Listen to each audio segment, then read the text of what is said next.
Jangan lupa like, share, and subscribe. Sentuh tombol ini.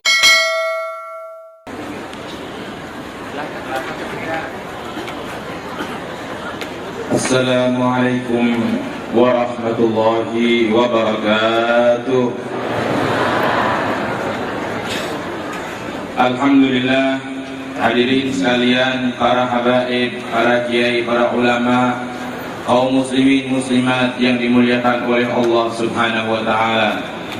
Sebelum saya menerjemahkan secara tekstual ceramah Al-Habib Zain, tetamu kita yang agung dari kota Madinah, saya diminta oleh putra beliau untuk membawakan sedikit daripada biografi Al-Habib Zain bin Ibrahim bin Smith. Al-Habib Zain, tetamu yang sedang berada di hadapan kita ini, adalah salah satu ulama Allah Subhanahu wa ta'ala, salah satu kekasih Allah Subhanahu wa ta'ala, yang dengan memandang wajahnya kita insya Allah mendapatkan rahmat dari Allah Subhanahu wa ta'ala. Beliau adalah seorang ulama yang lahir di Jakarta pada sekitar 67 tahun yang lalu. Kemudian pada umur mendekati 15 tahun beliau pergi ke Hadramut untuk mencari ilmu dan mengkaji ilmu dari para ulama besar di Hadramut. Di antaranya adalah Al-Habib Alawi bin Syahab dan Al-Habib Ja'far Idrus dan yang lain-lainnya. Kemudian pada masa-masa berikutnya beliau berhijrah ke kota Baydha untuk berdakwah dan mengajar di kota tersebut, dan juga berguru kepada seorang ulama besar yang bernama Al-Imam Al-Habib Muhammad Al-Haddar rahimahullah. Kemudian pada tahun-tahun berikutnya beliau berpindah hijrah ke kota Madinah Al-Munawwarah sebagai tetangga Nabi Muhammad sallallahu alaihi wa alihi wasallam, dan di sanalah lentera hidayah beliau mencuat ke seluruh alam semesta, dan di sanalah kunci keterbukaan datang dari Allah Subhanahu wa taala. Al-Habib Zain adalah seorang ulama yang gemar mengajar dan berdakwah. Beliau adalah seorang pendidik hakiki. Beliau adalah seorang mursyid menuju Allah Subhanahu wa taala. Berbudi pekerti luhur, berakhlak tinggi dan berilmu luas. Beliau sering mengadakan perjalanan dakwah, memberikan wajangan-wajangan kepada nasihat kepada umat Islam agar umat Islam kembali kepada tariqah salaf dan kembali kepada ajaran Nabi Muhammad sallallahu alaihi wa alihi wasallam. Merupakan kenikmatan yang luar biasa Allah mempertemukan kita dalam majlis ini dengan beliau. Kita berharap agar semoga di hari kiamat kita bertemu dengan para ulama, dengan para aulia yang hadir pada majlis ini, baik yang masyhur maupun yang mazkur, birahmatika ya arhamar rahimin. Alhamdulillah, segala puji bagi Allah yang telah memberikan kita hidayah sehingga kita menjadi orang-orang yang Islam. Alhamdulillah, ada segala karunia yang agung yang telah diberikan kepada kita dari masa yang lalu maupun yang akan datang. Salawat dan salam kepada cahaya yang tidak akan pernah punah, kepada aroma wangi yang selalu semerbak sepanjang masa, yaitu junjungan kita Nabi Muhammad sallallahu alaihi wa ala alihi wasallam, beserta seluruh keluarganya dan para sahabatnya yang selalu setia di dalam mengikuti tariqah dan sunnahnya. Hadirin sekalian, ketahuilah bahwa Allah Subhanahu wa ta'ala telah berfirman di dalam Al-Quran yang artinya, ketahuilah bahwasanya para wali Allah Subhanahu wa ta'ala tidak ada rasa takut di dalam diri mereka, dan mereka tidak akan pernah merasa susah. Mereka adalah orang-orang yang bertakwa dan beriman kepada Allah Subhanahu wa ta'ala. Mereka selalu mendapatkan berita gembira dari Allah dalam kehidupan dunia ini dan akhirat kelak. Itulah ketetapan Allah Subhanahu wa ta'ala yang tidak akan berubah. Al-Habib Zain mengatakan, yang dikatakan seorang wali, seorang kekasih Allah, adalah orang yang mengenal Allah Subhanahu wa ta'ala, yang lalu menghadap kepada Allah dengan segenap hati dan jasadnya, taat kepadanya dan meninggalkan maksiat kepada Allah Subhanahu wa taala. Jika seseorang meninggalkan maksiat, memperbanyak taat, maka suatu saat dia akan dipilih menjadi orang yang memiliki derajat di sisi Allah Subhanahu wa taala. Berdasarkan hadis Nabi Muhammad sallallahu alaihi wasallam, beliau bersabda yang artinya, barang siapa yang memusuhi seorang waliku, maka dia telah menantang berperang dengan aku. Dan jika seseorang mendekatkan diri kepadaku, taqarrub kepadaku dengan kewajiban dan amal sunnah, maka aku akan jatuh cinta kepadanya. Dan barang siapa yang aku mencintai orang itu, maka dia akan bergerak, akan berbicara, akan mendengar dengan kekuatan dariku. Begitu firman Allah Subhanahu wa taala. Lalu Allah menambahkan, dan jika orang yang aku cintai itu meminta doa kepadaku, maka pasti akan aku kabulkan. Dan jika dia meminta pertolongan, maka aku akan berikan perlindungan kepadanya. Para ulama arifin mengatakan bahwa yang namanya para aulia, para pemimpin-pemimpin akhirat tersebut tidak akan pernah punah sepanjang masa. Setiap masa, setiap generasi Allah memilih orang-orang yang diangkat menjadi aulianya, menjadi para kekasihnya. Sehingga telah datang keterangan yang jelas dari Nabi Muhammad sallallahu alaihi wasallam. Beliau bersabda, tidaklah berkumpul 4 orang kecuali di dalam mereka itu ada seorang yang dicintai oleh Allah Subhanahu wa taala. Di dalam hadis yang lain, dalam hadis qudsi Allah berfirman, sesungguhnya para aulia tersimpan di nama-nama mereka di bawah arsy-Ku. Tidak mengetahui mereka kecuali orang-orang yang aku cintai. Begitu juga keterangan Sayyidina Imam Ali bin Abi Thalib karramallahu wajhah. Beliau berkata, dunia ini tidak akan pernah kosong dari orang yang dijadikan bendera kebenaran oleh Allah Subhanahu wa taala. والأولياء رضي الله عنهم هم ضنائن الله في خلقه وخزائن سره وخاصته من عباده. في الحديث عن صلى الله عليه وسلم إن الله تعالى ضنائن في خلقه ويحييهم في عافية ويميتهم في عافية ويبعثهم في عافية. يقول عليه الصلاة والسلام لولا الخاصة يرحم الله تعالى به العامة لنزل عليهم العذاب ولولا دفع الله الناس بعض ببعض لفسدت الأرض. وبهذا يقول سيدنا حبيبنا محمد حدث عنه بهم يكشف الله رزايا، بهم يدفع الله بلايا، يكشف الرزايا ويبدي كل خير ونعمة ولولاهم بين الأنام لدكتك.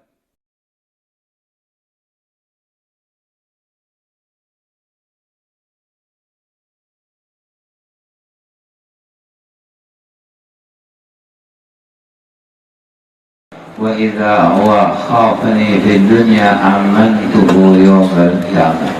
ولهم يحزنون مما خلفوا من أهلهم وأولادهم لأن الله تعالى خليفتهم عليهم والله تعالى وهو يتولى الصالحين. ثم قال الله تعالى ألا أن أولياء الله تعالى الذين آمنوا وكانوا يتقون. الإيمان والتقوى. الإيمان كلنا مؤمنون، وحقيقة الإيمان وإقرار باللسان وتصديق بالجنان وعمل بالأركان. وكلنا نشهد أن لا إله إلا الله وأن محمد رسول الله صلى الله عليه وسلم. هذا هو الإقرار باللسان. وجاء في تفسير قوله تبارك وتعالى إن الله لا يظلم مثقال ذرة وإن تك حسنة يضاعفها. أنه يؤتى برجل يوم القيامة بالحساب وتنشر له 99 سجلا، وهذه السجل كلها كل سجل منها على مد البصر مملوءة بالخطايا. فيقال لذلك العبد احضر وزنك. فقال كيف أحضر وزني وهذه ذنوبي كلها؟ فقال احضر وزنك فإنه لا ظلم عليك اليوم. فيحضر وزنه فيؤتى بتلك السجلات كلها مملوءة من الخطايا فتوضع في كفة الميزان، ثم يؤتى ببطاقة صغيرة بقدر الأنملة، فيقول ذلك العبد وما قدر هذه البطاقة في جنب هذه السجلات؟ فيقال له إنه لا ظلم عليك اليوم. فتوضع تلك البطاقة في الكفة الأسرى مكتوب فيها لا إله إلا الله محمد رسول الله صلى الله عليه وسلم. فثقلت البطاقة وطاشت السجلات ولا يثقل مع اسم الله تعالى شيء. هذا هو الإقرار باللسان، والثاني تصديق بالجنان. فكثير من الناس يقولون لا إله إلا الله بألسنتهم ولكنها قلوبهم فارغة منها، فارغة من التوحيد، فارغة من خشية الله، فارغة من الإيمان الصحيح. وقال الله تعالى قالت الأعراب آمنا ولم تؤمن ولكن قولوا أسلمنا ولما يدخل الإيمان في قلوبكم. فالمقام مقامان، مقام إسلام ومقام إيمان، بل ثلاث مقامات ومقام إحسان. فإذا حقق الإنسان إسلامه صار هو طريقه إلى الإيمان، ولا طريق إلى الإيمان إلا من طريق الإسلام. فمن أراد الإيمان من غير طريق الإسلام بقي لا إيمان ولا إسلام معه.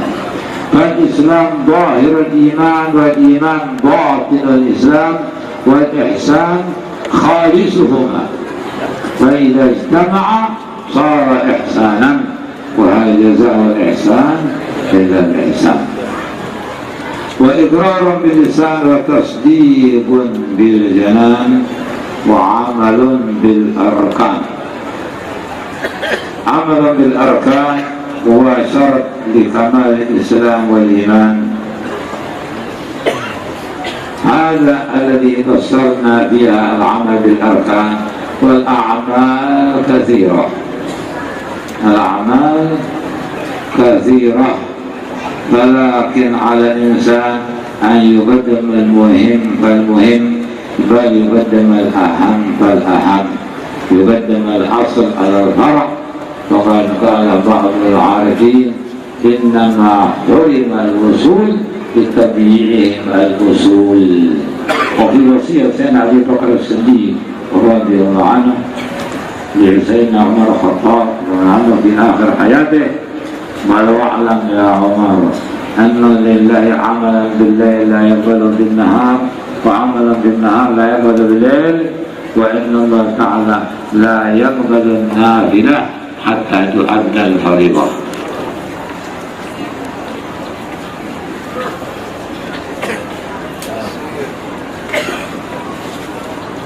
Hadirin sekalian, mari kita dengarkan kelanjutan daripada nasihat Al-Habib Zain bin Ibrahim bin Semin. Beliau berkata,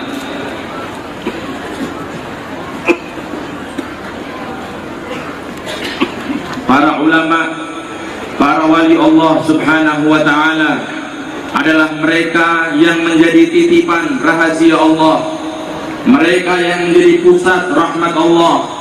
Mereka lah orang-orang yang duduk secara khusus bersama Allah subhanahu wa ta'ala. Tidak ada rahmat, tidak ada berkah maupun kebaikan yang diturunkan ke alam semesta ini kecuali melalui jalur para aulia yang dicintai oleh Allah subhanahu wa ta'ala. Sehingga dikatakan dalam sebuah ucapan para ulama, seandainya tidak ada ulama-ulama khusus di mata Allah, seandainya tidak ada para aulia Allah, maka Allah tidak akan menurunkan rahmat kepada manusia awam di semesta alam seperti ini.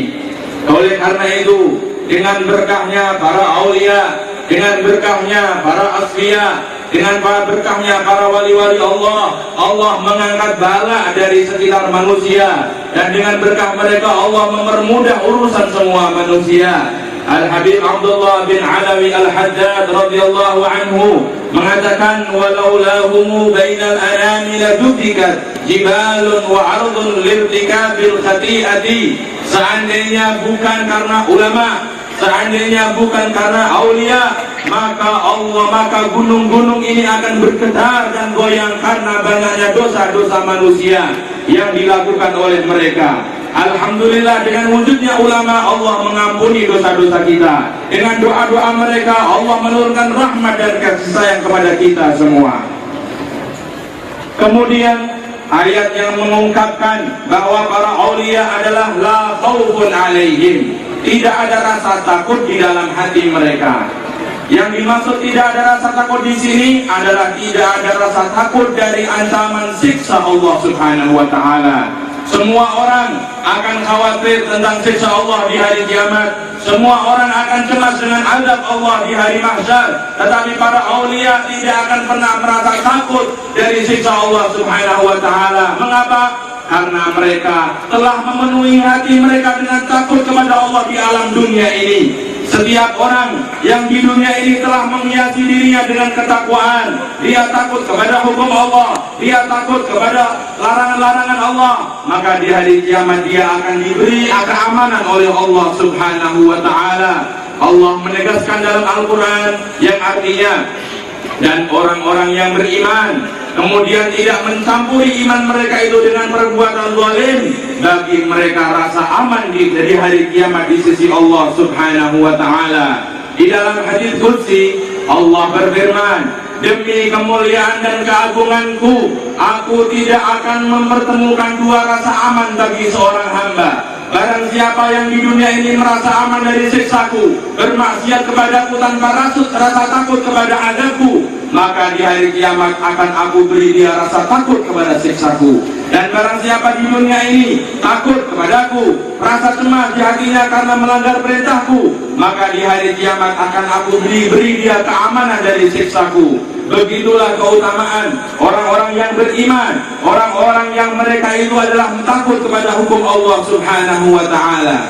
Kemudian Al-Habib Zain mengatakan bahwa di dalam ayat berikutnya, alladzina amanu wa kanu yattaqun, orang-orang yang disebut dengan aulia adalah mereka yang beriman dan bertakwa kepada Allah Subhanahu wa taala.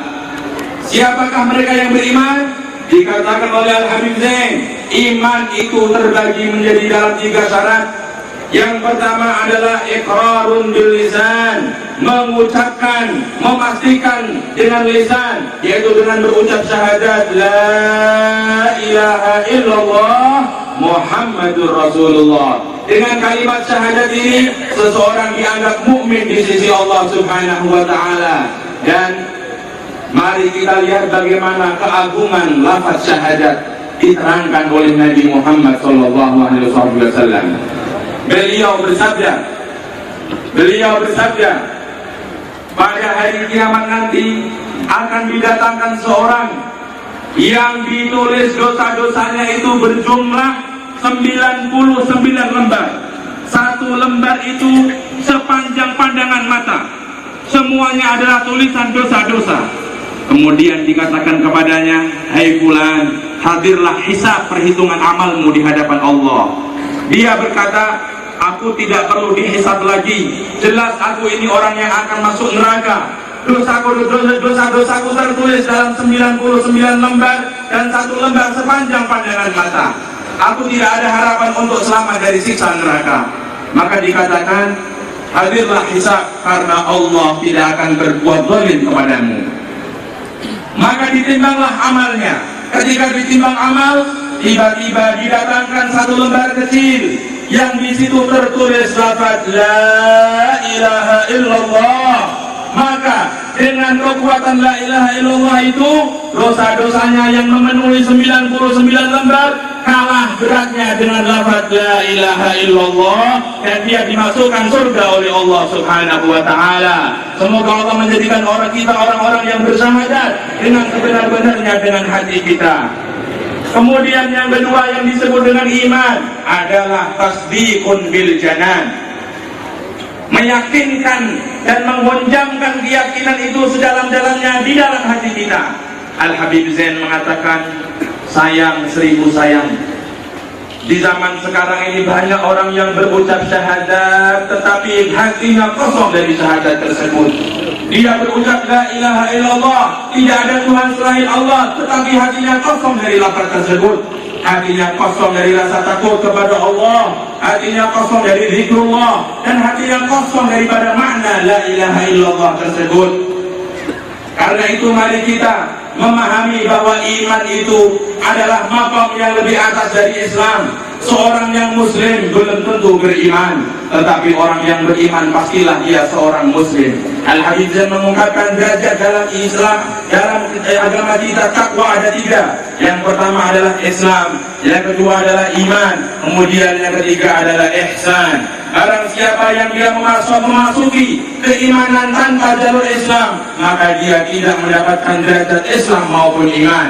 Barang siapa yang dia Islam tetapi tidak iman, maka dia belum sempurna dalam ketakwaannya. Karena barang siapa menggabung antara keimanan dan keislaman, maka dia telah memasuki derajat ihsan di sisi Allah Subhanahu wa taala. Kemudian yang ketiga yang disebut dengan orang yang beriman adalah wa amalun bil arkan, membuktikan dengan perilaku, membuktikan dengan amal. Dan ketahuilah wahai para hadirin yang terhormat, bahwa amal-amal itu terbagi banyak sekali. Ada amal sunnah dan amal wajib, ada amal penting dan ada yang lebih penting. Al-Habib Zain mengingatkan, marilah kita memilih dari amal ibadah yang lebih penting daripada yang penting. Kita dahulukan yang terpenting daripada yang penting. Kemudian begitu berurutan sehingga kita mendapatkan pahala yang derajat yang tinggi di sisi Allah Subhanahu wa taala. Sebab seseorang itu terkadang tidak bisa sampai kepada Allah karena dia menghilangkan amal-amal yang penting, tetapi dia mengutamakan amal-amal yang tidak penting. Ma hulimal usul illa bitadhi'il usul. Terkadang orang itu mementingkan amal sunnah, memerhatikan amal sunnah, tetapi dia menghilangkan dan meremehkan amal wajib.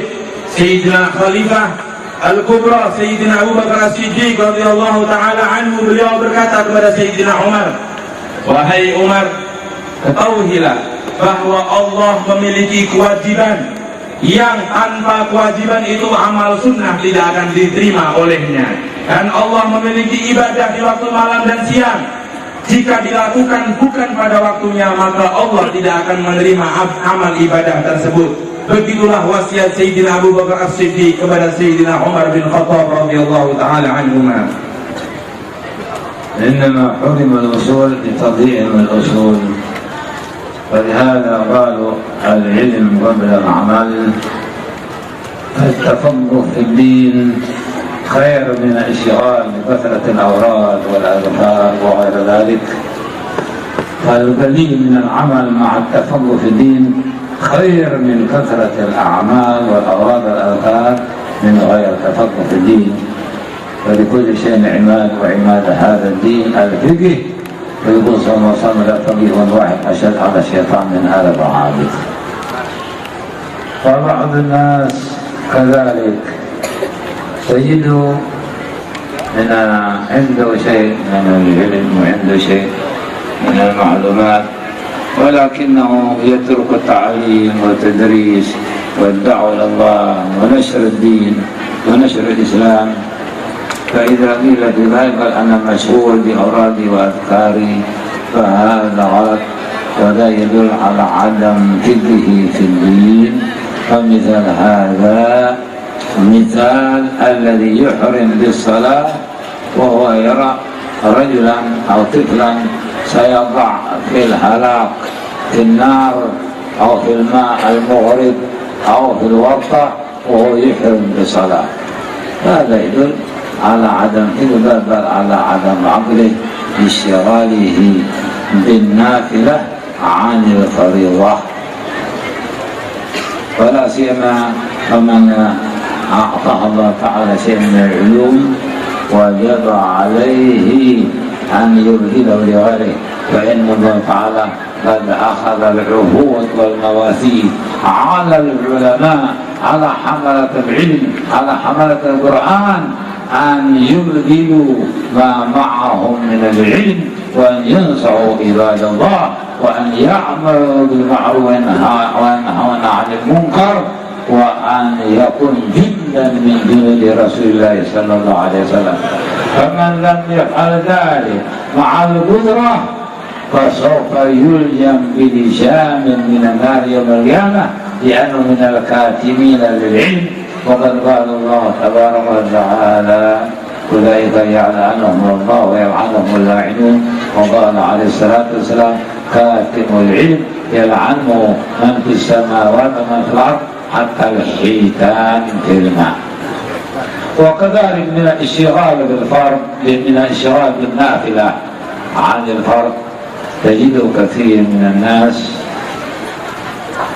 عليهم ديون ويستطيع أداءها وقضاءها، وتجده يتبرع بتبرعات، يعمل تبرعات أو ضيافات أو صدقات وغير ذلك، وعليه ديون في ذمته، فإن قضاء الدين فرض لازم، والصدقات والطاعات إنما سنة. هذا أيضا من الغلط الذي ينبغي أن يفهم الإنسان. وقد كان صلى الله عليه وسلم لا يصلي إذا أتي بجنازة يسأل هل عليه دين أم لا، وإن كان عليه دين يقول صلى الله عليه وسلم: صلوا على صاحبكم، يعني تحذير للناس عن التساهل في قضاء الديون. حتى مرة من المرات أرى أن يصلي على جنازة، فقيل له: هل عليه دين؟ فقال: نعم يا صلى عليه ديناران. وقال: صلوا على صاحبكم. فقال أبو قتادة رضي الله عنه: يا رسول الله علي ديناران، يعني ضمن. فصلى عليه صلى الله عليه وسلم فعلى يعني أبو قتادة ضمن ما علينا دين. وكلما لقي صلى الله عليه وسلم أبا قتادة قال: هل قضيت الدينارين؟ فيقول: لا. وهكذا مرة ثانية، وفي ثالث مرة قال: هل قضيت الدين؟ قال: نعم. اليوم قضيت دينارين. وقال عليه الصلاة والسلام: الآن بردت جلدته. في الحديث أن المؤمن محبوس بدينه حتى يقضى عنه، هي محبوس عن مقام الكريم. ولهذا يقول بعض العلماء: أنا أتعجب ممن يأتدم بالزيت وعليه الدين. في الحديث أيضا: الدين شايل الدين، والدين هم بالنهار الليل وملذة بالنهار. فهذا يمكن لا يقبل الله تعالى صدقاته ولا ضيافاته، هذا إذا لم يرجو الوفاء من جهة ظاهرة. أما إذا كان يرجو الوفاء من جهة ظاهرة كانتظار غلة أو أجرة أو مشاهرة، فله أن يتصدق ويتبرع، لأنه يثق من نفسه أنه يقضي دينه من جهة ظاهرة. أما إذا لم يعلم من أين يقضي دينه، تجد عليه ديون مثلا ويتساهل في ذلك أو يؤخر ويماطل من وقت إلى وقت. وقد قال صلى الله عليه وسلم: مثل الغني ظلم، مثل الغني ظلم، وإذا أحيل أحدكم على مريء فليتبع. وكذلك من الاشتغال بالنفل عن النافلة، تجد كثير من الناس بل من طلبة العلم بل ممن ينسب إلى العلم، تجد يشتغل بالعبادات أو بتلاوة القرآن أو بالاعتكاف في المساجد، وعنده زوجة وعنده أولاد، يترك زوجته كأنها أرملة، يترك أولاده كأنهم أيتام، لا يقوم بحقوقهم. فأن الله تعالى أوجب القيام بذلك. وقد قال صلى الله عليه وسلم: كفى بالمرء إثما أن يضيع من يعول. كفى بالمرء إثما أن يضيء من يعول، لا يقوم بحقوق زوجته ولا يعاشرها المعاشرة الطيبة ويمكن يعاملها معاملة الأمة في بيته، يكلفها من الأعمال ما لا تطيق، وتجد غلبا غبا غليظا وغليظ القلب، وإذا خرج إلى أصحابه يضحك معهم وينبسط معهم، يظهر محاسن الأخلاق ويتكلم بكلام طيب، وإذا رجع إلى بيته تجده جبارا عنيدا يسب هذا ويتكلم. ومن هو أولى بالمعروف؟ ومن هو أولى بالإحسان؟ ومن هو أولى بالعطف والرحمة؟ وقال الله تعالى: ولهن مثل الذي عليهن وللرجال عليهن درجة. قال ابن عباس: أنا أحب أن أتزين لزوجتي كما أحب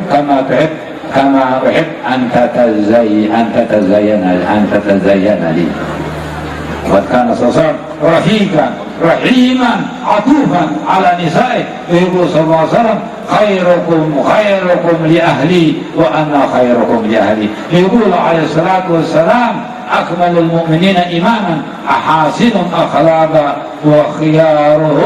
خيارهم لنسائهم. وقد ورد أن أهل الرجل وأولاده يتعلقون بيوم القيامة بين يدي الله، فقل: يا ربنا خذ بحقنا من هذا، فإنه ما يعلمنا ما جهلنا، وكان يطعمنا الحرام ونحن لا نعلم، فيتصدع لهم منه، فتكون صداقة في الدنيا، عداوة يوم القيامة. الأخلاء يومئذ بعض لبعض عدو إلا المتقين. وقال عليه الصلاة والسلام: ما لاقي الله عبد بذنب أعظم من جهالة أهله، يا أيها الذين آمنوا قوا أنفسكم وأهلكم نارا.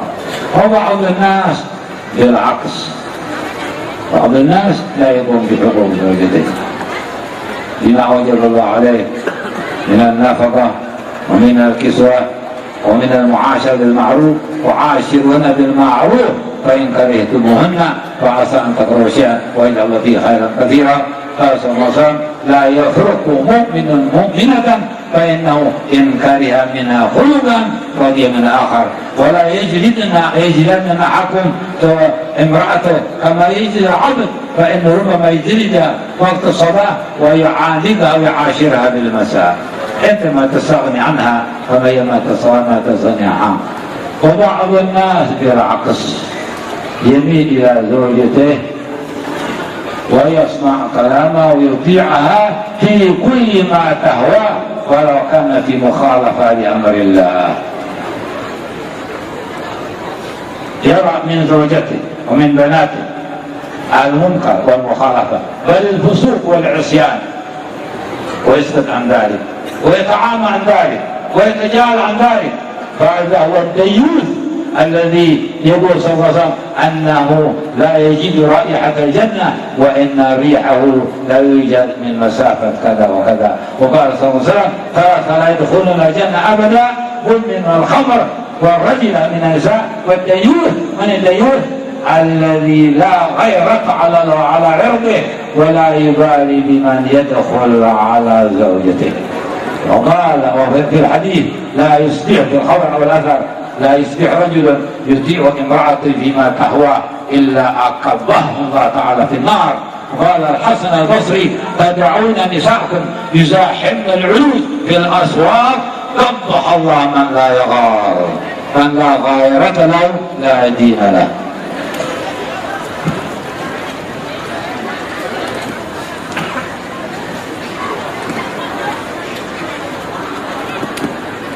Hadirin sekalian,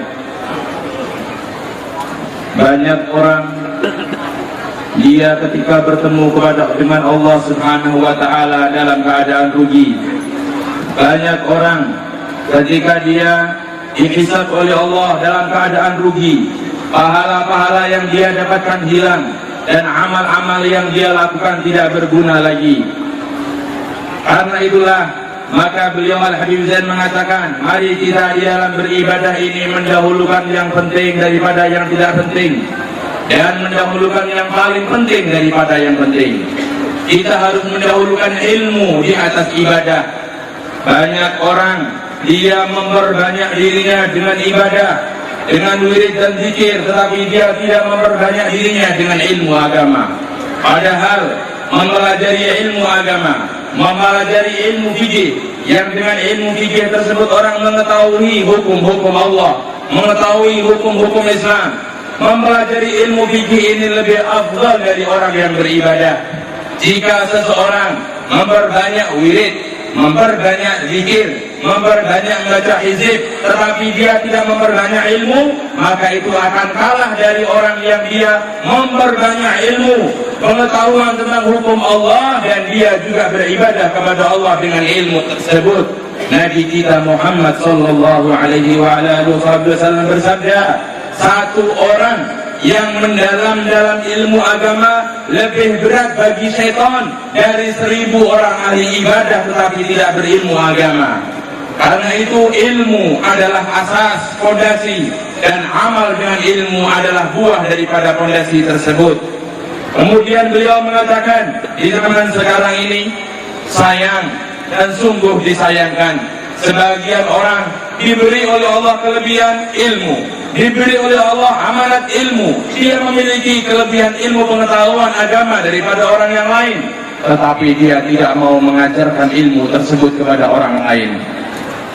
Dia tidak mau menyampaikan nasihat kepada umat, tidak mau menyampaikan amar ma'ruf nahi mungkar. Padahal Allah subhanahu wa ta'ala telah mengambil janji dari para ulama agar mereka mengamalkan ilmu mereka, menyampaikan nasihat-nasihat mereka, menyampaikan amar ma'ruf nahi mungkar kepada umat-umatnya. Sebab jika seorang ulama yang memiliki ilmu tidak menyampaikan amalan-amalan Allah tersebut, dikhawatirkan di hari kiamat mereka itu akan dipukuli dengan oleh Allah akan disiksa oleh Allah Subhanahu wa taala dengan siksaan yang pedih. Nabi kita Muhammad sallallahu alaihi wasallam bersabda, barang siapa yang menyimpan ilmu tanpa ada uzur, maka orang itu dilaknat oleh penduduk langit dan bumi, sampai ikan-ikan yang ada di lautan melaknat orang tersebut. Karena itu bagi setiap orang yang mendapatkan ilmu, memiliki ilmu, memberikan ilmu tersebut semampunya kepada orang lain, agar orang lain mendapatkan faedah keterangan ilmu tersebut dari dirinya. Begitu juga banyak zaman sekarang ini orang yang mendahulukan amal sunnah daripada amal wajib. Apa itu? Dia memiliki hutang-hutang yang banyak, belum membayar hutang tersebut, tetapi dia menyibukkan dirinya dengan banyak sedekah.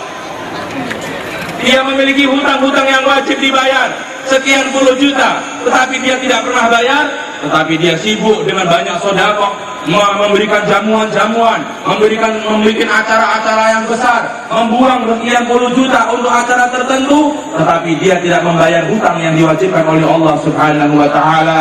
Padahal hutang adalah sesuatu yang telah bagi dalam agama kita. Dalam hadis Nabi mengatakan, seseorang yang memperbanyak hutang maka ada celah dalam agamanya.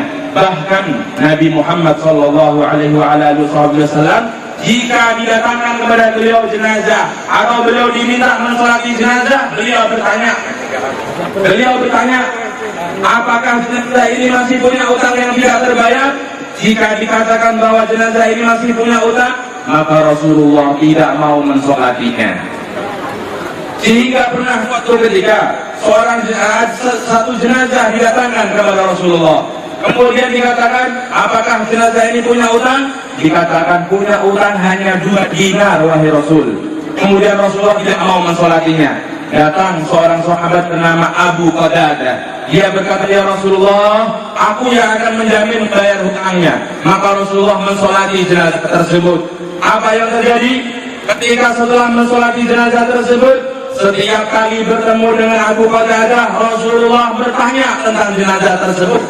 Abu Qatadah, apa engkau sudah bayar utang jaminan yang engkau janjikan itu? Setiap kali bertemu bertanya seperti itu. Sehingga pada suatu ketika dia berkata, wahai Rasulullah, alhamdulillah hari ini aku telah membayar hutang jenazah tersebut. Apa Rasulullah berkata? Beliau mengatakan, hari ini pula kulitnya baru dingin dari siksa Allah Subhanahu wa ta'ala. Sehingga hadirin sekalian, mari kita berhati-hati di dalam beramal. Jangan sampai kita ini menjadi orang yang memperbanyak sedekah tetapi meninggalkan kewajiban kita membayar utang. Sampai seorang ulama berkata, aku heran kepada orang yang dia makan dengan lauk minyak tetapi dia punya utang yang banyak. Aku heran kepada orang seperti itu, dia mempermudah menggampangkan utang yang wajib dibayar, tetapi dia memperbanyak dirinya dengan makanan-makanan tertentu. Lebih baik dia membayar hutang yang diwajibkan oleh Allah Subhanahu wa ta'ala. Itulah amal yang harus kita teliti di masa sekarang ini. Jangan sampai kita ini menjadi orang yang menggampangkan utang kita kepada orang lain. Sebab itu dilarang oleh Nabi kita Muhammad sallallahu alaihi wa ala alihi wa sahbihi wasallam. Dan ada keterangan dari Rasulullah, dikatakan bahwa utang itu walaupun bikin senang di siang bolong, bikin sumpek kita di tengah malam. Setiap orang yang banyak utang, walaupun di siang hari dia terlihat senang ria, tetapi di malam hari dia menangis dan sumpek memikirkan hutang tersebut. Karena itu hutang adalah satu celah dalam agama kita. Lalu sebagian orang juga terdapat dia sebenarnya bisa membayar utang, berduit banyak, kaya raya, tetapi dia tidak mau bayar utang kepada orang yang mengutanginya. Padahal hal seperti adalah kezaliman besar berdasarkan keterangan Nabi Muhammad sallallahu alaihi wa ala alihi wa sahbihi wasallam. Beliau bersabda, seorang yang kaya lalu menunda-nunda membayar hutang, maka itu ditulis orang yang zalim di sisi Allah Subhanahu wa taala. Begitu juga ada orang yang dia itu mendengar utamanya ibadah, mendengarkan fadail ibadah, maka memperbanyak dirinya dengan i'tikaf di masjid, memperbanyak dirinya dengan berpuasa, dengan zikir, dengan wirid, tetapi dia menelantarkan anak istrinya tanpa nafkah. Padahal menelantarkan mereka itu adalah dosa besar di sisi Allah Subhanahu wa taala. Ada hadis yang mengatakan, kafa bil mar'i ithman an tayyi' man ya'ul. Cukup bagi seseorang mendapatkan dosa besar kalau dia menelantarkan orang-orang yang wajib dinafkahi oleh dia. Ini adalah keterangan Nabi Muhammad sallallahu alaihi wasallam. Sehingga banyak orang beribadah, berzikir, membaca Al-Quran, etika, tetapi anak-anaknya seperti anak yatim, istrinya seperti janda yang tidak pernah disapa oleh dia. Ini bukan akhlak Nabi Muhammad sallallahu alaihi wasallam. Bahkan yang lebih ironi lagi, kadang dia itu orang ahli ibadah tetapi bersikap keras kepada anak istrinya, seakan-akan dia seorang raja di rumah tangganya, memukul mereka, membentak mereka, bersifat kaku dan kasar. Padahal ini semua tidak diajarkan oleh Nabi Muhammad SAW. Lihat, kalau dia keluar dari rumah, mungkin dengan orang dia bersifat halus, lembut, ramah tamah, menyapa, menggunakan kalimat-kalimat yang indah dalam membujuk mereka. Tetapi kalau dia masuk rumah, dia berkata-kata dengan kasar dan kotor, mencaci mereka. Ini bukan akhlak Nabi. Siapa yang paling berhak dengan kebaikan kita? Dikatakan oleh Habib Zain, orang yang paling berhak menerima kebaikan kita adalah anak istri kita. Jangan sampai kita di luar begitu bagus, tetapi di dalam rumah tangga kita begitu kasar kepada keluarga kita. Begitu juga sebagaimana kita mengharapkan agar istri kita berdandan baik dan ramah kepada kita, seorang wanita, seorang istri juga mengharapkan agar suaminya bersifat seperti itu.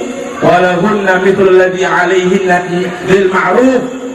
Dan wanita juga memiliki hak sebagaimana seorang pria memiliki hak dari kebaikan. Seorang ulama dari kalangan sahabat Nabi Muhammad sallallahu alaihi wasallam bernama Ibnu Abbas, beliau berkata, aku senang berhias untuk istriku sebagaimana aku senang jika dia berhias untukku. Begitulah timbal balik yang indah dalam akhlak Nabi Muhammad sallallahu alaihi wasallam. Dan terdapat bahwa Rasulullah sallallahu alaihi wasallam adalah orang yang sangat halus, lemah lembut kepada keluarganya, kepada istri-istrinya, dan beliau pernah berbangga, khairukum li ahlihi wa ana khairukum li ahli. Sebaik-baik orang di antara kalian adalah orang yang paling baik kepada istrinya dan keluarganya, dan aku, kata Rasul, adalah orang yang paling baik kepada para keluarga padaku. Begitu kebanggaan Nabi Muhammad SAW. Artinya tidak ada orang lain yang akan terlihat lebih agung di mata keluarga Rasulullah lebih dari Rasulullah SAW. Dan di hari kiamat nanti, pertama kali orang yang akan bergelantungan kepada kita, akan menarik kita dari surga adalah anak dan istri-istri kita. Di hari kiamat akan datang seorang dengan amal ibadahnya, dia akan masuk surga. Ketika dia akan dimasukkan surga, datang anak istrinya berkata, "Ya Allah, orang ini ketika di dunia tidak mengajari kami, orang ini ketika di dunia memberikan kami makanan yang haram, jangan engkau masukkan dia ke dalam surga." Maka padahal aroma surga itu bisa dicium dari jarak perjalanan 500 tahun. Nabi menerangkan ada 3 orang yang tidak akan mencium aroma surga. Yang pertama adalah orang yang selalu melazimkan dirinya untuk minum minuman keras. Yang kedua adalah yang ketiga adalah seorang yang dayus, yaitu yang melihat istrinya, keluarganya berbuat mungkar, berbuat maksiat, tetapi dia tidak mau tahu. Istrinya berbuat fasik, keluarganya berbuat maksiat, melanggar hukum Allah, tidak salat, tidak pakai jilbab, tapi dia tidak mau tahu, dia tidak peduli, karena dia tidak peduli kepada agama Nabi Muhammad SAW.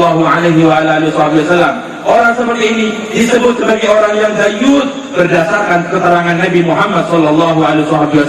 Karena itu jangan sampai kita untuk menuruti istri kita sampai melanggar hukum Allah. Dan telah datang dalam sebuah hadis yang diterangkan, tidaklah seorang lelaki masuk waktu pagi meridhokan istrinya, menuruti istrinya, tetapi dia membuat Allah murka, kecuali Allah akan menjatuhkan harga dirinya.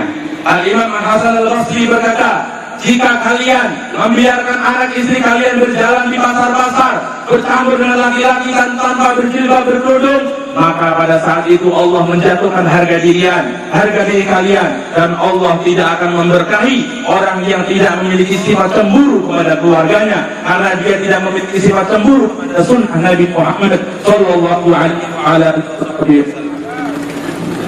الذين آمنوا وكانوا يتقون. التقوى كلمة لطيفة ولكن تحتها معاني دقيقة. وقد فسر أمير المؤمنين علي بن أبي طالب ب4 أشياء: التقوى الخوف من الجليل، والعمل بالتنزيل، والرضا بالقليل، والاستعداد يوم الرحيل. يا الذين آمنوا اتقوا الله وتنظر نفس ما قدمت لغد واتقوا الله إن الله خبير ما تعملون. وفسر بعض العلماء التقوى بقول أن لا يراك مولاك حيث نهاك ولا يفقدك حيث أمرك، بمعنى أن تراقب الله تعالى في حركاتك وسكناتك وخلواتك وجلواتك، وذلك هو المقام الإحسان المشار إليه في قول صلى الله عليه وسلم: الإحسان أن تعبد الله كأنك تراه فإن لم تكن تراه فإنه يراك. وهذا المقام قد يوجد عند الصغير دون الكبير، وعند العبد دون سيده. وقد مر سيدنا أمير المؤمنين عمر الخطاب رضي الله عنه على بيت امرأة، وفي البيت امرأة وابنتها تتحاوران في الكلام. وكانت المرأة تبيع اللبن ولكن تخرج اللبن بالماء، وهذا غش، وفي الحديث: من غشنا فليس منا. وكان أمير المؤمنين عمر الخطاب قد نهى الناس عن ذلك وتوعدهم بالعقوبة.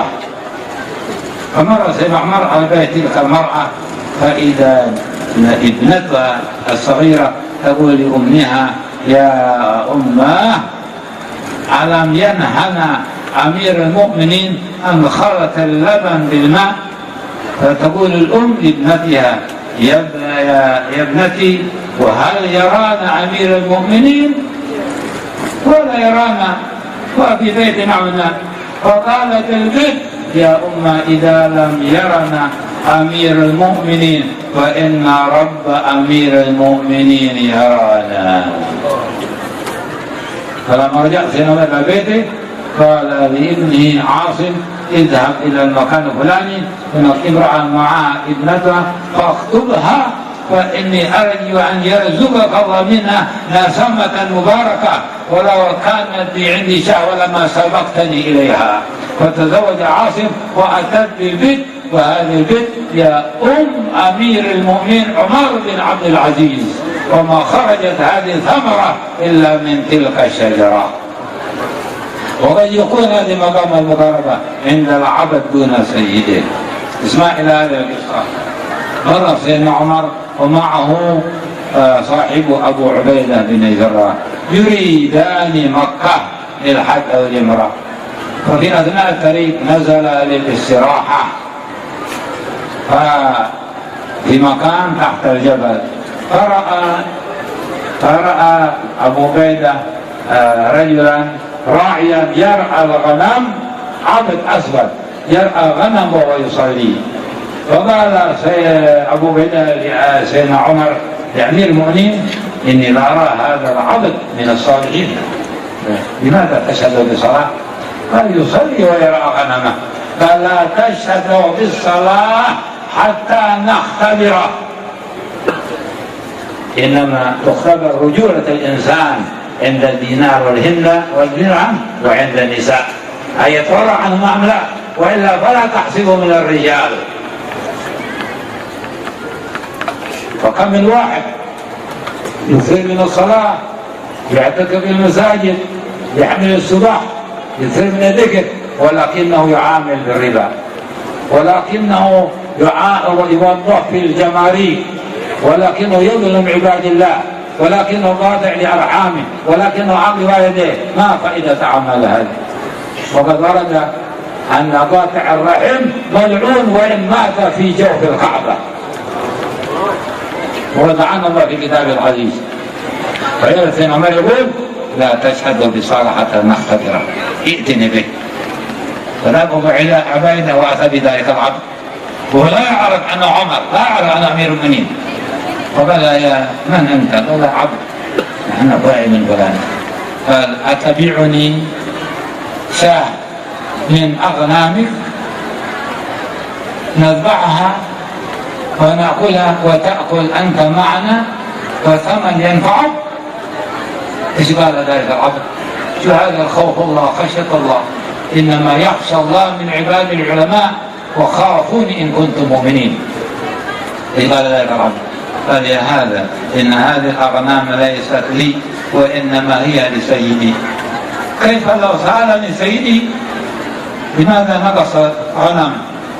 وقال سيدنا عمر على سبيل الاختبار إذا سألك سيدك أخرج من غضبه بالحيلة، تقول أن الغنم ذا أكل الذيب أو ماتت أو سقطت. وقال ذلك العبد إذا خرجت بهذه الحيلة من غضب سيدي فما السبيل إلى الخروج من غضب سيدي الآخر؟ فقال من هو؟ من الله الذي يعلم خائنة الأعين ما تخفي الصدور. فبقى سيدنا عمر بكى لما سمع ذلك. هذه الأمانة، أين الأمانة الآن؟ هذا زمان الذي ذهبت الأمانة ورقت الديانة وكثرت في أهل الخيانة، وصار الناس في أمر المريج مقصورات همومهم على البطون والفروج، صيانة عندهم الهبوط والعروج، لا يبالي أحد إذا نال مشتهى من دنيا كيف كانت منزلته من مولاه. ما هذه والله صفات المؤمنين. صار الناس اليوم في أمر المريج، هذا يظلم هذا، وهذا يداهن هذا، وهذا يوالي هذا على ما لا يحبه الله ولا رسوله. هذا وصفهم وهذه حالهم، إلا من عصمها الله وقليل ما هم، فلا حول ولا قوة إلا بالله. وقال سيدنا عمر أين سيدك؟ قال أمامك في هذا الوادي. فذهب سيدنا عمر مع صاحبه أبو عبيدة إلى أن وصل إلى سيد ذلك العبد، وهو يعرف أنه عمر، يعرف أنه أمير المؤمنين. فقال أنزل يا أمير المؤمنين، أنزل. قال لا أنزل حتى تقضي حاجتي، لي لك حاجة. قال ما حاجتك يا أمير المؤمنين؟ قال عبدك فلان أرأيت بيعني إياه. وهي أمير المؤمنين هو عزيز عليه وأنت أعز منه ولك من غير ثمن. وقال سيدنا عمر ما أريد إلا ابتياعا فاشتراه منه. فلما جاء ذلك العبد في آخر النهار قال سيدنا عمر يا هذا إني قد اشتريتك من سيدك فلعن عبد من ملكني. قال وإني قد أعطيتك الآن فجزاك الله عني خيرا. ثم قال له هل عرفت بما كان عتقك؟ قال لا. قال بكلمتك التي قلت لي في سفح الجبل فإني أرجو أن يعتقك الله بها من النار يوم القيامة.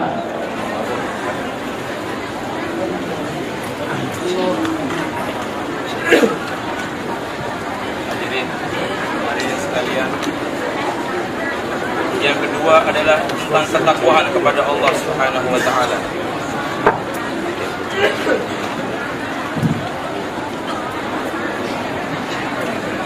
Hadirin sekalian yang terhormat, Al-Habib Zain beliau mengatakan alladzina amanu wa kanu yattaqun. Kita sudah membahas sedikit tentang iman. Kita lihat bagaimana tentang ketakwaan kepada Allah Subhanahu wa taala. Ketahuilah wahai para hadirin, takwa adalah lafaz yang sangat singkat, tersusun dari kalimat-kalimat yang sedikit, tetapi kandungannya begitu dalam dan luas, dan tanggung jawabnya begitu berat dan dahsyat. Takwa adalah satu ucapan yang menjadikan seseorang akan dekat dengan Allah Subhanahu wa taala jika mampu menjaganya. Apakah ketakwaan itu? Takwa telah ditafsirkan oleh Sayyidina Imam Ali bin Abi Thalib karramallahu wajhahu. Beliau berkata, yang disebut dengan ketakwaan adalah jika seseorang telah merasa ridha dengan pemberian Allah walaupun sedikit, lalu dia mengamalkan apa yang diturunkan oleh Allah kepada Nabi Muhammad sallallahu alaihi wasallam, lalu ditambah lagi dengan rasa takut kepada hukum-hukum Allah, dan dia melengkapi dirinya dengan persiapan untuk menghadap Allah Subhanahu wa taala. Itulah ketakwaan yang diungkapkan oleh Sayyidina Imam Ali bin Abi Thalib karramallahu wajhah.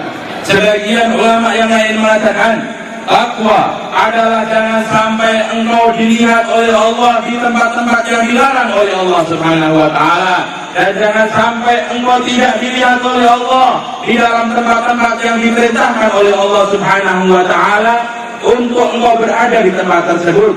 Itulah yang disebut dengan maqamul muraqabah.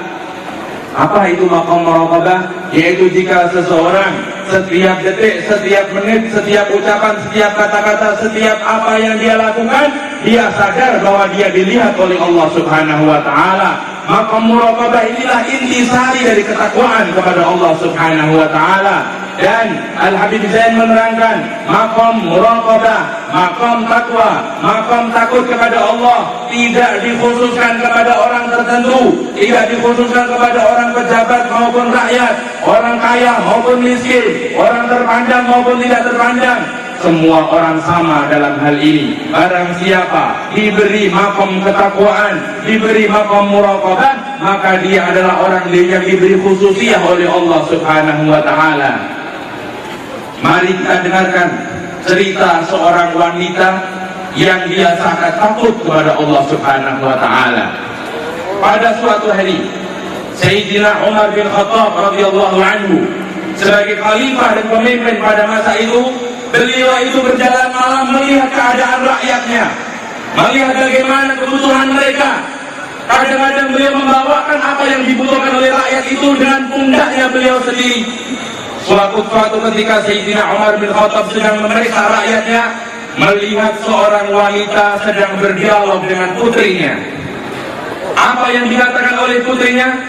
Putrinya berkata, wahai ibu, mengapa engkau mencampur susu ini dengan air? Padahal Umar bin Khattab khalifah kita telah melarang orang mencampur susu dengan air untuk dijual di pasar. Ibunya mengatakan, wahai putriku, Umar bin Khattab tidak melihat kita malam ini. Dia sedang tidur di tempatnya. Apa kata putrinya? Wahai ibu, jika Umar bin Khattab tidak melihat dan mendengar kita, Allah yang menciptakan Umar bin Khattab melihat dan mendengar kita. Sayyidina Umar ketika melihat dan mendengar ucapan putri yang dialog tersebut, tersentuh hatinya. Dia pulang ke rumah berkata kepada putranya Asim, "Wahai Asim, aku telah melihat di sudut kota ini seorang putri yang sangat salihah, sangat takut kepada Allah. Lamarlah dia untuk menjadi istrimu. Aku berharap Allah memberikan kepadamu dzurriyyah yang salihah dari wanita tersebut." Maka Asim menikahi wanita tersebut, putri yang salihah dan takut kepada Allah itu. Dan dari putri itulah keluar seorang manusia besar, pemimpin besar, yaitu Sayyidina Umar bin Abdul Aziz radhiyallahu anhu. Tidak akan tumbuh, tidak akan berbuah, tidak akan dihasilkan buah yang mulia kecuali dari tanaman yang mulia pula, dan tidak akan dihasilkan hasil yang baik kecuali dari pohon yang baik pula. Begitulah keterangan Al-Habib Zain tentang kemuliaan seorang wanita yang takut kepada Allah Subhanahu wa ta'ala. Rasa takut terkadang diberikan kepada seorang hamba dan budak dan tidak diberikan kepada Tuhannya. Suatu ketika pada tahun tertentu, Sayyidina Umar bin Khattab berangkat haji ditemani oleh Sayyidina Abu Ubaidah ibn al-Jarrah radhiyallahu anhuma. Dalam perjalanan untuk berangkat haji itu, mereka singgah di sebuah lembah untuk beristirahat. Ketika sedang menikmati istirahatnya, Abu Ubaidah melihat seorang budak sedang menggembala kambing-kambing, tetapi dia sedang sholat kepada Allah Subhanahu wa ta'ala. Abu Ubaidah berkata kepada Sayyidina Umar, "Wahai Khalifah, orang yang kita lihat itu pasti orang soleh." Sayyidina Umar menjawab, "Kenapa kau katakan dia soleh? Sebab bagaimana mungkin tidak soleh dalam keadaan menggembala kambing, dia masih sempat sholat beribadah kepada Allah Subhanahu wa ta'ala." Dikatakan oleh Sayyidina Umar, "Jangan engkau mengatakan dia orang soleh sebelum kita uji coba dia." Karena itu dikatakan oleh Habib Zain, jangan kita mengatakan orang itu adalah seorang aulia, seorang yang memiliki khususiyah, orang yang memiliki derajat di sisi Allah, kalau kita belum mengujinya dalam dua hal. Yang pertama adalah muamalah uang, dan yang kedua adalah yang berhubungan dengan wanita. Kalau dia bisa lulus dari fitnah dua ini, maka dia termasuk orang khusus di mata Allah Subhanahu wa ta'ala. Tetapi jika dia jatuh dalam salah satu dari dua hal ini, maka dia orang yang tidak memiliki derajat di sisi Allah Subhanahu wa ta'ala. Jangan sampai kita salah paham, menyangka seseorang karena banyak salat, banyak zikir, banyak ibadah, lalu kita anggap dia orang yang dekat dengan Allah. Al-Habib Zain mengungkapkan berapa banyak di zaman akhir ini orang yang ahli wirid, ahli zikir, ahli ibadah, tetapi dia mengkotori lidahnya dengan memakan uang renten, tetapi dia mengotori jiwanya dengan memutus tali silaturahmi. Padahal Nabi Muhammad SAW telah bersabda, orang yang memutus tali silaturahmi dilaknat oleh Allah walaupun meninggal di dalam Ka'bah. Inilah keterangan Nabi Muhammad. Karena itu jangan sampai kita salah di dalam bermuamalah dengan Allah Subhanahu wa ta'ala, dan jangan sampai kita salah dalam menilai manusia. Penilaian yang paling bagus adalah penilaian yang berangkat dari kacamata Sayyidina Umar bin Khattab. Jangan engkau anggap dia orang saleh sebelum kita uji. Maka datanglah Sayyidina Umar kepada budak yang sedang menggembala kambing tersebut. Sayyidina Umar berkata, "Wahai fulan, aku ingin membeli salah satu kambing yang kau miliki ini, lalu kita makan bersama dan kau dapat duit dari kami." Dia berkata, sang budak berkata, "Wahai fulan," sang budak ini tidak tahu bahwa ia adalah khalifah. Dia berkata, "Wahai fulan, kambing ini mohon maaf bukan punya saya, ini punya tuan saya." Kemudian Sayyidina Umar ingin mengujinya, "Wahai budak, bukankah tuanmu tidak ada di sini? Tidak tahu? Kau bisa mengambil uang dan kita masak bersama, kita makan, dan kau bisa alasan bahwa kambingmu yang satu ini dimakan oleh macan dan selesai." Apa yang dikatakan oleh budak tersebut? "Wahai fulan, jika aku bisa selamat dari intaian tuanku, bagaimana mungkin aku selamat dari intaian Allah Subhanahu wa ta'ala di hari kiamat?" Maka Sayyidina Umar tersentuh dengan ucapan tersebut, dan beliau menangis. Bagaimana seorang budak memiliki rasa takut yang tinggi kepada Allah Subhanahu wa ta'ala. Di zaman sekarang ini, zaman yang sudah kehilangan rasa takut kepada Allah, zaman di mana orang memudahkan hukum Allah Subhanahu wa ta'ala, orang tidak lagi menghilangkan hukum Allah Subhanahu wa ta'ala. Zaman yang sudah rusak, semuanya serba terbalik, sehingga kita semua orang yang bijaksana menjadi bingung dalam menghadapi keadaan yang seperti ini. Yang lain Yang lain itu adalah meneladani yang lain, yang lainnya menghormati yang lain, tapi bukan karena Allah semua karena kepentingan duniawiyah saja. Ini adalah kemunduran di akhir zaman ini. Ketika itu Sayyidina Umar lalu bertanya kepada orang tersebut, wahai budak, beritahukan kepadaku di mana rumah tuanmu. Dikatakan oleh sang budak, tuanku rumahnya ada di balik gunung ini, datanglah kepadanya. Maka datanglah Sayyidina Umar bin Khattab radhiyallahu anhu kepada rumah tuannya itu.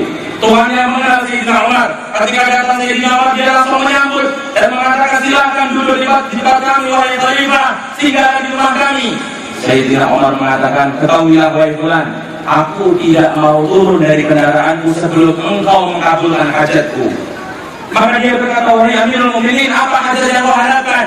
Dikatakan, aku ingin membeli budakmu yang sedang mengembala kambing di lembah itu.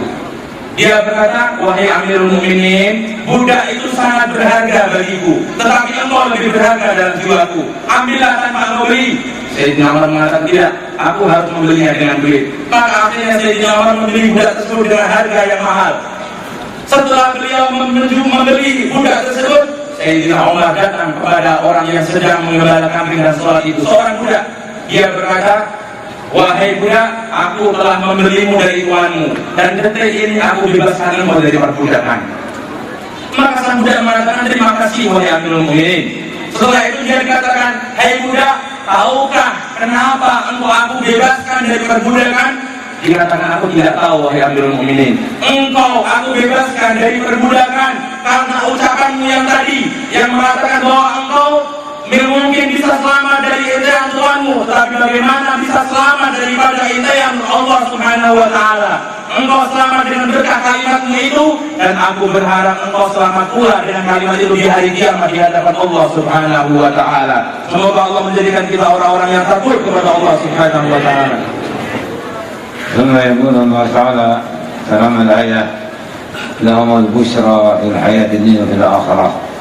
أما البشرى في الحياة الدنيا ما يجعل الله تعالى لهم من المحبة في قلوب الناس والاعتقاد وحسن الظن بهم. وقد ورد في الحديث إذا أحب الله عبدا نادى جبريل يجري إني أحب فلانا فأحبه فيحب جبريل، ثم ينادي جبريل في أهل السماء إنما قد أحب فلانا فأحبه فيحب أهل السماء، ثم يوضع له القبول في الأرض إن الذين آمنوا وعملوا الصالحات سيجعل لهم الرحمن ودا، أي يحبهم الله يحببهم إلى عباده بشرطين اثنين، الإيمان والعمل الصالح. وكذلك من البشرى في الحياة الدنيا ما يظهر على عدد من الكرامات التي هي خوارق العادات وأثبتا للأولياء الكرامة، ومن نفاها فاذب منبذا كلامه. والأولياء لهم كرامات ظهر منا كثير كرسالة عمر لنير مصر والصناعة السارية منه الكلام من بلاد النائية. الخوارق العادات التي ظهرت على يد نبي قبل بعثته تسمى إرهاصات، وإن ظهرت على نبي من الأنبياء بعد بعثته يسمى معجزات، وإن ظهرت على يد رجل ولي عارف بالله تعالى يسمى كرامات. ما هو الآن امتلأت الدنيا من منكرين كرامة الأولياء لأنهم يقيسون ذلك على عقولهم، وكل شيء لا تقبل عقولهم لا يقبلونها، فهذا غلط. فالكرامة الأولياء ثابتة في الكتاب العزيز وفي السنة المطهرة، وامتلأت الدنيا ونقلت بالتواتر عن كثير من أولياء هذه الأمة المحمدية. وبعضهم يدخل الشبهة عليه ويقول أن الأولياء لماذا ظهرت خوارق العادات الكرامات الأولياء ولم تظهر ذلك على الصحابة رضي الله عنهم، مع أن الصحابة أفضل منهم. الجواب عن هذا أن الصحابة كانوا أقوى إيمانا وأشد إيمانا وأثبت، فلا يحتاجون إلى تقوية إيمانهم بكمال إيمان نبوة دينهم بخلاف غيرهم.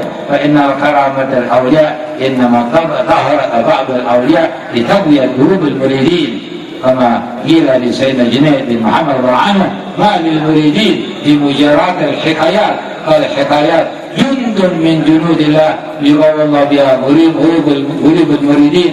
فسئل ما الدليل عن ذلك؟ فتلا قال تعالى وكلا نقص عليك من أنباء الرسل ما نثبت به فؤادك.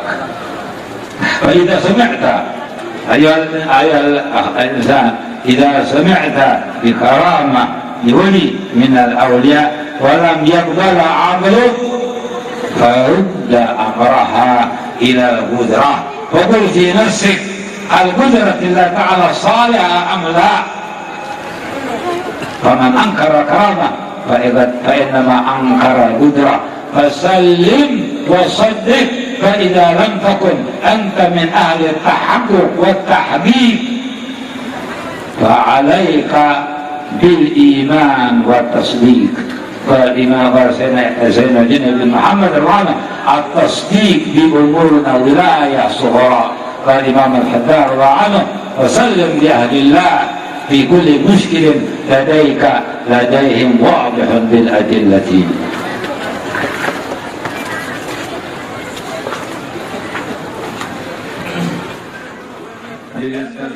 Hai penduduk langit, sesungguhnya Allah telah mencintai si fulan, maka cintailah dia, maka seluruh penduduk langit jatuh cinta kepadanya. Setelah itu penduduk langit bersuara kepada penduduk bumi, hai penduduk bumi, sesungguhnya Allah, Jibril dan penduduk langit telah cinta kepada orang tersebut, maka cintailah dia. Maka Allah menjadikan semua manusia itu cinta dan menerima nasihat orang yang dicintai oleh Allah Subhanahu wa Ta'ala. Kecintaan yang dijadikan dalam hati manusia inilah yang disebut dengan kegembiraan yang dijanjikan oleh Allah Subhanahu wa Ta'ala. Sebagaimana firman Allah, innal ladzina amanu wa 'amilus salihati sayaj'alu lahumur rahmanu wudda. Sesungguhnya orang yang beriman kepada Allah dan beramal dengan saleh, maka Allah akan menjadikan kecintaan manusia kepada orang-orang tersebut. Itulah yang diberikan oleh Allah dengan dua syarat, syarat beriman dan beramal saleh kepada Allah Subhanahu wa Ta'ala.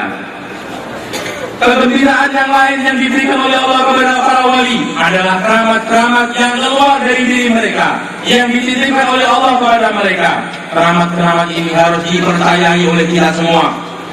Di akhir zaman ini banyak orang yang ingkar keramat, tidak percaya karamah, tidak percaya hal-hal yang aneh, karena dikatakan bahwa ini tidak logis, tidak masuk akal. Justru tidak makbul, justru tidak masuk akal itu dikatakan karamah. Kalau masuk akal namanya bukan karamah. Disebut karamah karena dia tidak logis, tidak masuk akal. Karena itu yang namanya keramat adalah sebuah ketetapan yang harus diyakini dalam mazhab kita dan akidah kita ahli sunnah wal jamaah. Karena itu beliau mengatakan sesuatu itu yang luar biasa kalau keluar dari seorang nabi disebut dengan mukjizat. Jika keluar dari seorang nabi sebelum masa kenabiannya disebut dengan irhasat.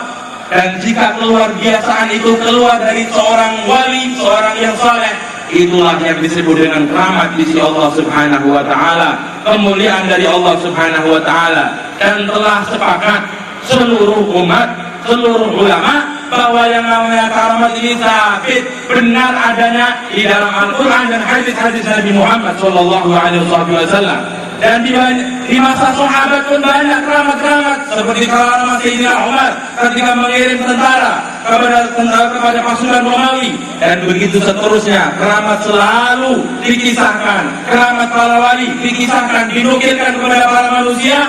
Untuk apa? Agar semua orang yang mendengar bertambah keimanan kepada Allah Subhanahu wa Ta'ala. Al-Imam, seorang ulama besar dari kaum Sufi, Al-Imam Al-Junaid ditanya, wahai Imam Junaid, apa manfaatnya menceritakan keramat-keramat wali kepada para murid?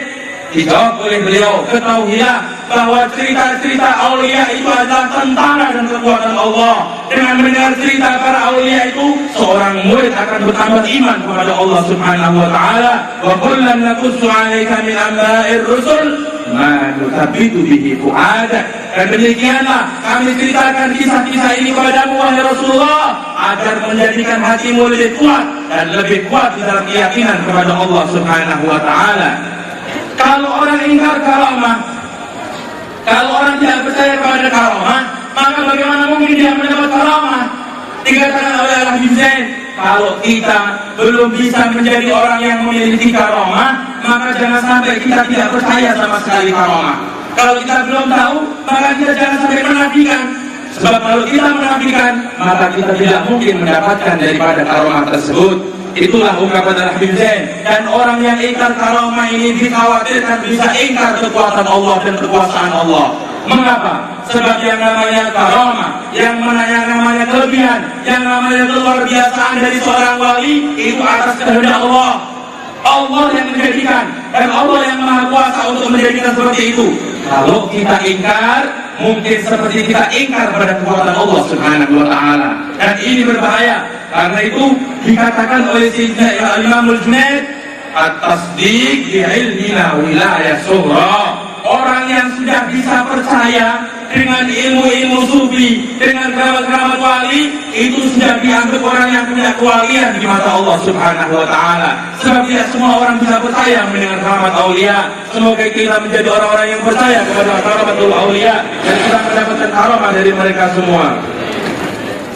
لهم البشرى في الحياة الدنيا في الآخرة وأما في الآخرة ما يكرم الله تعالى أولياءه فقال الله تعالى إن المتقين في جنات ونهر في مقعد صدق عند ملك مقتدر وإذا رأيت ثم رأيت نعيما ملكا كبيرا عاليا ثياب سندس خضر واستبرق وحلوا أصابر من فضة وسقاهم ربهم شرابا طهورا إن هذا كان لكم جزاء وكان سعيكم مشكورا.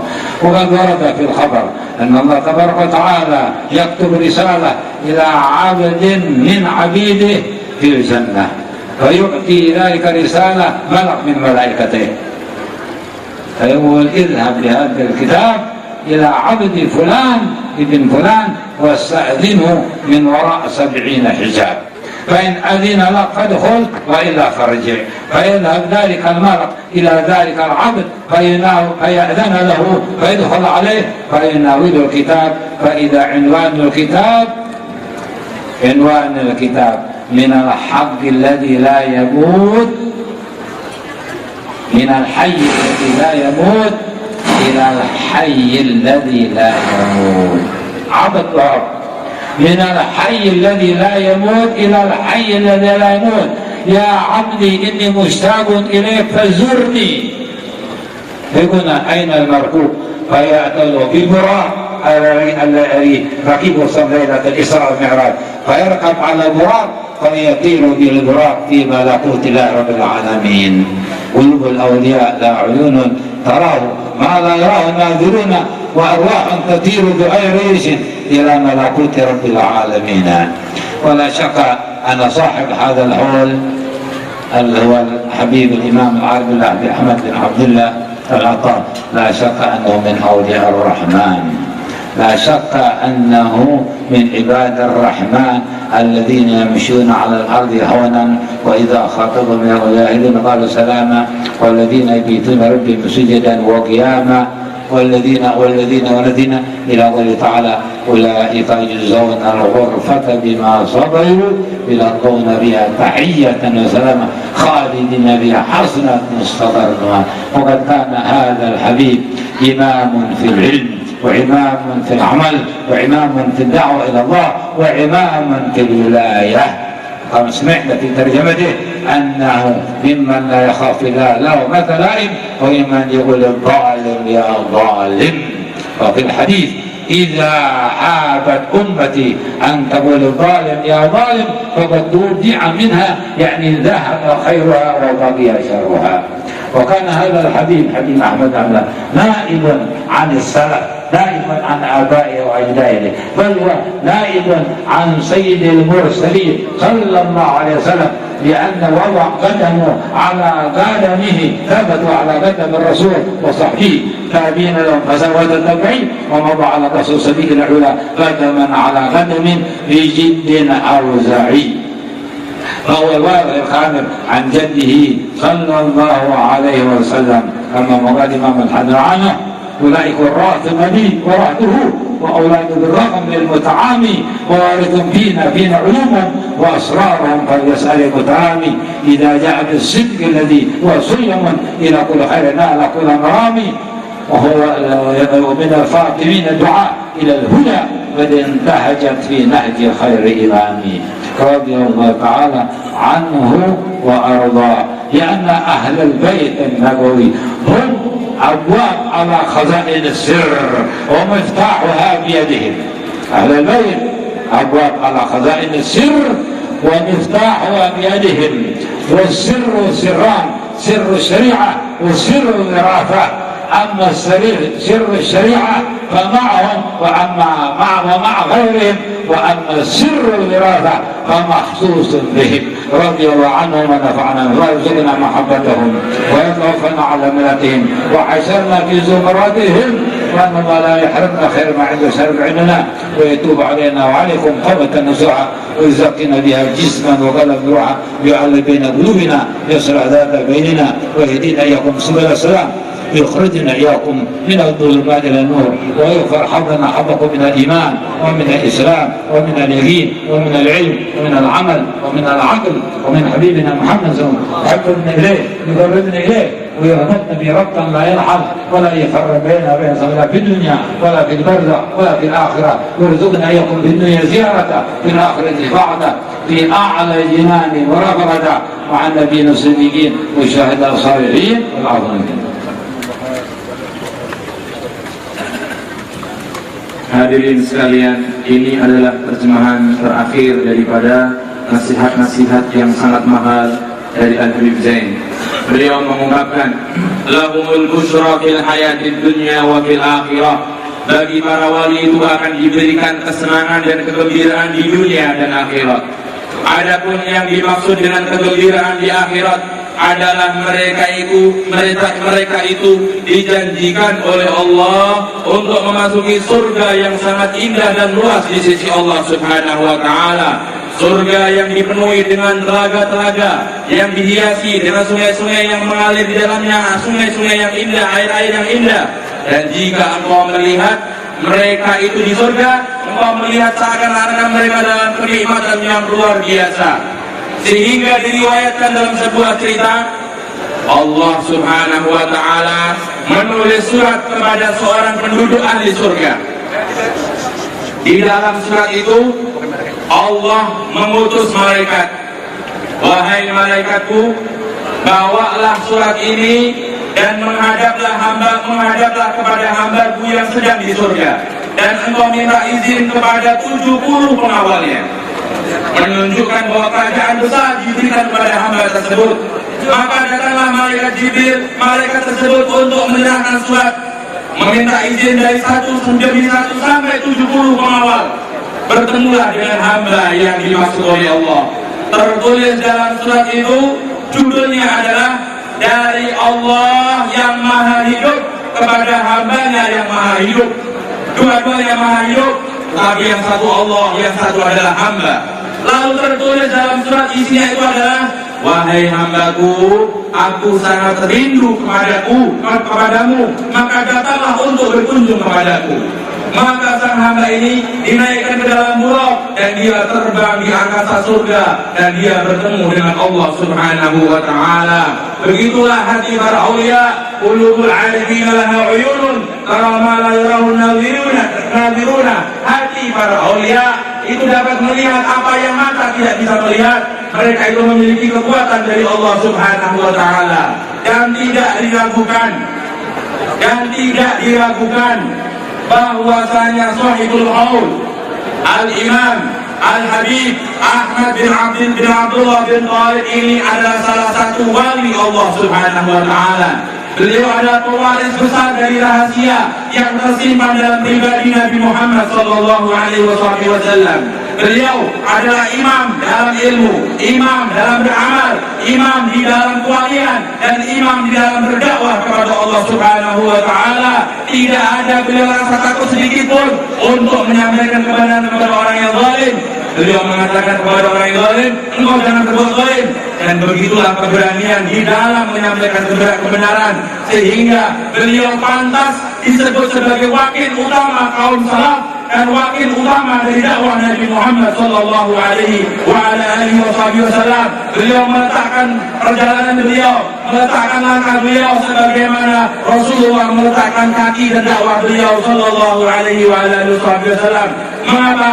Karena ahlul bait, karena anak cucu Nabi, karena mereka ahlul bait adalah pewaris rahasia khilafah dari Nabi Muhammad sallallahu alaihi wasallam. Al-Habib Zain mengatakan warisan dari Nabi ada dua. Yang pertama adalah warisan syariat dan rahasia syariat.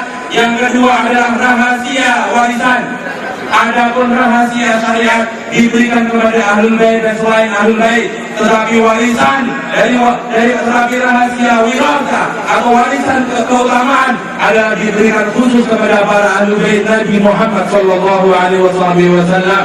Semoga Allah menjadikan kita cinta kepada aulia, mendapatkan berkah dari mereka, berkumpul dengan mereka di dunia dan akhirat. Al-Habib Zain telah mendoakan kita dengan doa yang agung. Semoga Allah kabulkan doa beliau dan mendengar suara beliau, dan kita masuk dalam lingkungan doa-doa beliau. Birahmatika ya arhamar rahimin ya akramal akramin wal afu minkum.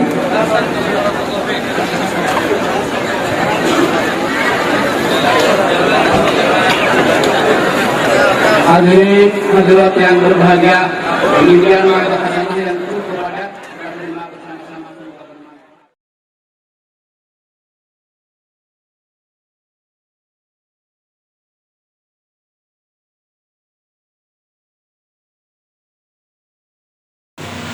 Jangan lupa like, share, and subscribe.